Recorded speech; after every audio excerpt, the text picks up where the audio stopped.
160 нафар аз ҳайати эҷодӣ ва кормандони техникии тамоми воҳидҳои сохтории Кумитаи телевизион ва радио давоми чанд рӯзи оянда маҳорати шеърдонӣ ва китобхонии худро дар назди устодони соҳа месанҷанд.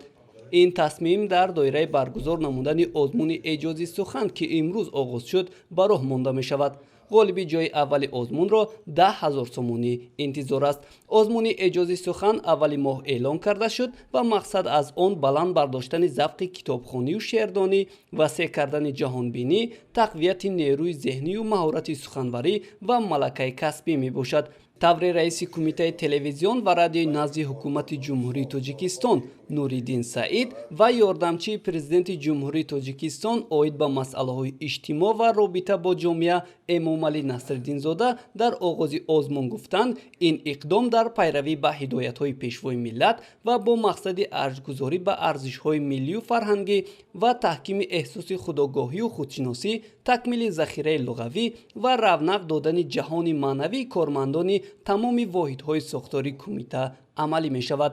озмуни имрӯза боз далели он аст, ки шахсе ки китоб мехонад, он нафаре ки метавонад шеър хонаду китоб хонад, бори дигар метавонад исбот созад, ки мардуми тоҷик аз азал мардуми шеърдосту бо фарҳанг ҳастанд ва мо низ бо як дасту дили гарм омадем то дар ин озмун иштирок карда бошем, тавонем нерӯи худро бисанҷем, зеро ки дар ҳама давру замон маҳз илм фурӯғи дониш аст, маҳз илм равшангари роҳи ҳаёти мо инсонҳо аст. бояд гуфт, ки дар рӯзи аввал 40 нафар дар ҳарду номинатсия иштирок доранд. дар номинатсияи китобхонӣ ба сифати довар адабиётшиносон Мирзо Солеҳ, Сироҷиддини Эмомалӣ, Муртазо Зайниддинов, Боймурод Шарифзода, Музаффар Давлатзода, Муҳриддин Низомӣ ва дар номинатсияи шеърхонӣ шоирон Низом Қосим, Камол Насрулло, Муҳаммад Ғоиб, Рустами Ваҳҳоб ва Давлат Сафар интихоб шуданд.